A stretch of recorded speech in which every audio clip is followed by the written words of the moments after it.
Hello friends, welcome back to our channel. இன்றைக்கி நம்ம என்ன பார்க்க போகிறோன்னா, ரொம்ப சிம்பிளாக நம்ம வீட்டில் இருக்க காய்கறி, அரிசி, பருப்பு வச்சு ஒரு 1 பாட் ரெசிபி பிசிபெலாபாத் இல்லை சாம்பார் சாதம் கூட நம்ம சொல்லிக்கலாம். ரொம்ப சோம்பேறியாக இருக்கிற நாளில் சாதம், சாம்பார், தனித்தனியாக காய்கறி எல்லாம் வைக்கிறதுக்கு இந்த மாதிரி ஒரே பாட்டில் ஈஸியாக டக்குன்னு முடிச்சுட்டு நல்லா ரெஸ்ட் எடுக்கலாம். வாங்க எப்படி பண்ணுறதுன்னு பார்க்கலாம். இப்போது 2 கிளாஸ் அரிசி, 1 கிளாஸ் துவரம் பருப்பு எடுத்து கழுவிட்டு ஒரு 1/2 அன் ஹவர் ஊற வச்சுருக்கேன். தென் இதுக்கு தேவையான காய்கறி என்னென்னு பார்த்துடலாம். பீன்ஸ், கேரட், உருளைக்கிழங்கு, அவரைக்காய் இதெல்லாமே எடுத்திருக்கேன். முருங்கைக்காய் ஆட் பண்ணிக்கலாம். இருந்தால் நம்ம வீட்டில் என்ன காய்கறி இருக்கோ அதெல்லாமே ஆட் பண்ணி செய்யலாம், நல்லாயிருக்கும். தென் சின்ன வெங்காயம் அப்படியே முழுசாகவே உரித்து வச்சுருக்கேன். தக்காளி 2 தக்காளி கட் பண்ணி எடுத்து வச்சுருக்கேன். புளி இந்த அளவுக்கு ஒரு 1/2 அன் ஹவர் முன்னாடியே ஊற வச்சுருக்கேன். இப்போ நான் செய்ய போகிறது 2 பேருக்கு சர்வ் பண்ணுற அளவுக்கு செய்கிறேன். ஃபஸ்ட்டு ஒரு குக்கர் எடுத்துக்கோங்க. அதில் ஆயில் ஆட் பண்ணிக்கோங்க. ஆயில் நல்லா ஹீட் ஆனதுக்கப்புறம் கடுகு உளுந்த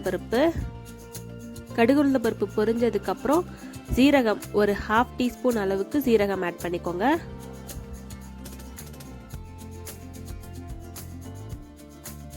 தென் வெந்தயம் ஒரு 1/4 டீஸ்பூன் அளவுக்கு ஆட் பண்ணிக்கிறேன். வெந்தயம் சீரகம்லாம் நிறைய ஆட் பண்ணிட்டீங்கன்னா கசக்க ஆரம்பிச்சிடும். தென் சின்ன வெங்காயம் அப்படியே முழுசாகவே ஆட் பண்ணிக்கோங்க.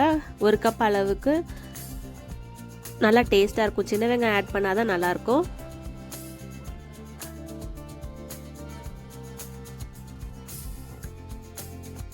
தென் இது கூடவே தக்காளி 2 தக்காளி சின்ன தக்காளியாக கட் பண்ணி வச்சுருக்கேன், அதையும் ஆட் பண்ணிக்கிறேன்.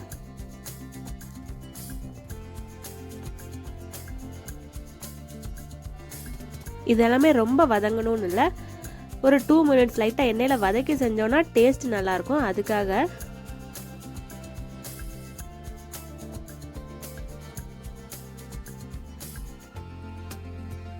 தென் இது கூடவே காஞ்ச மிளகா ஒரு 3 ஆட் பண்ணிக்கிறேன். பச்சை மிளகாய் இருந்தால் அதுவும் 2 சேர்த்து ஆட் பண்ணிக்கோங்க.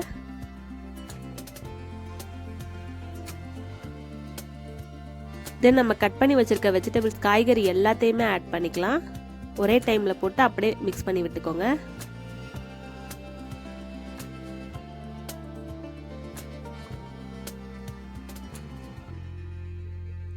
ஒரு நிமிஷம் எண்ணெயிலே அப்படியே வதக்கி விட்டுக்கோங்க.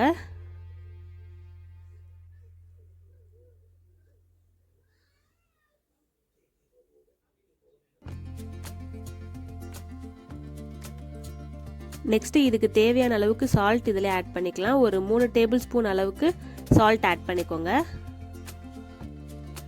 இதுக்கு சைட் டிஷ்னு எதுவுமே இருக்க தேவையில்லை, நம்ம அப்படியே சாப்பிட்டா ரொம்ப டேஸ்ட்டாக தான் இருக்கும்.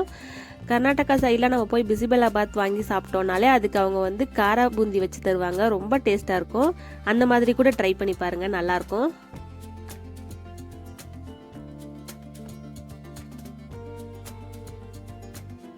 இப்போ சால்ட் ஆட் பண்ணியாச்சு, மிக்ஸ் பண்ணி விட்டுக்கலாம்.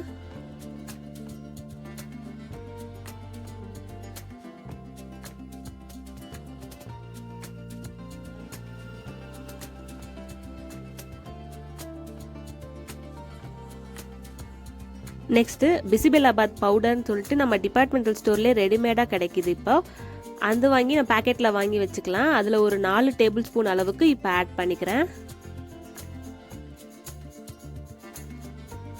அதுவே ரொம்ப ஃப்ரெஷ்ஷாக நல்லா டேஸ்ட்டாக தான் இருக்கும்.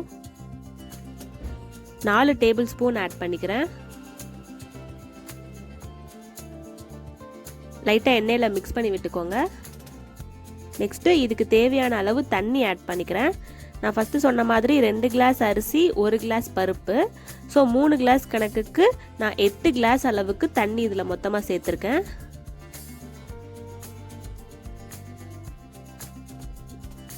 அரிசி பருப்பு எல்லாமே சேர்த்து 3 கிளாஸு, அதுக்கு 8 கிளாஸ் அளவுக்கு தண்ணி ஆட் பண்ணிக்கிறேன். நெக்ஸ்ட் நம்ம கரைச்சி வச்சிருக்க புளியையும் அப்படியே ஆட் பண்ணிக்கலாம். இதுலயே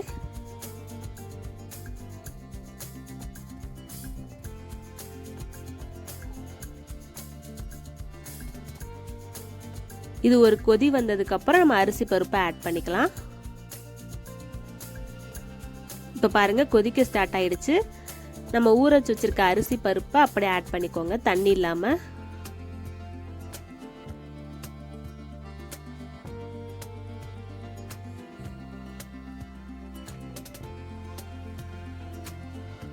நல்லா மிக்ஸ் பண்ணி விட்டுட்டு குக்கர் லிட் போட்டு க்ளோஸ் பண்ணிடலாம்.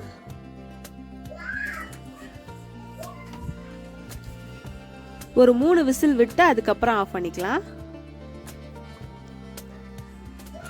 இந்த பிசிபெலாபாத் வந்து கொஞ்சம் குழஞ்ச மாதிரி இருந்தால் தான் ரொம்ப நல்லாயிருக்கும் சாப்பிட்றதுக்கும்.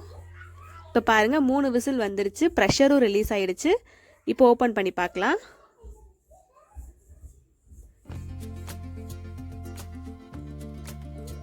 சூப்பராக வெந்திருக்கு, அடிப்பிடிக்காமல் ரொம்ப நல்லா வந்திருக்கு.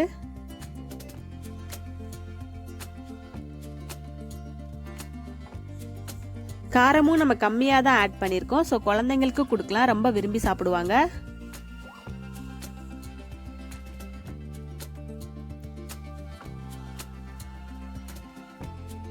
அவ்வளோதான், ஃபைனலாக தாளித்து விட்டு நம்ம பிசிபெலாபாத் ரெடி. நெய் ஒரு 2 டேபிள் ஸ்பூன் அளவுக்கு ஆட் பண்ணிக்கிறேன். அதில் முந்திரி பருப்பு ஒரு 4-5 ஆட் பண்ணி கோல்டன் ப்ரௌன் கலர் வர வரைக்கும் வறுத்துட்டு நம்ம சாதத்தில் சேர்த்துடலாம்.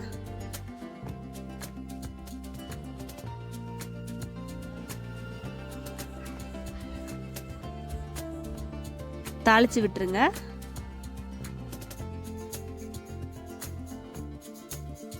லைட்டா மேலே கொத்தமல்லி இலை தூவி விட்டுக்கோங்க.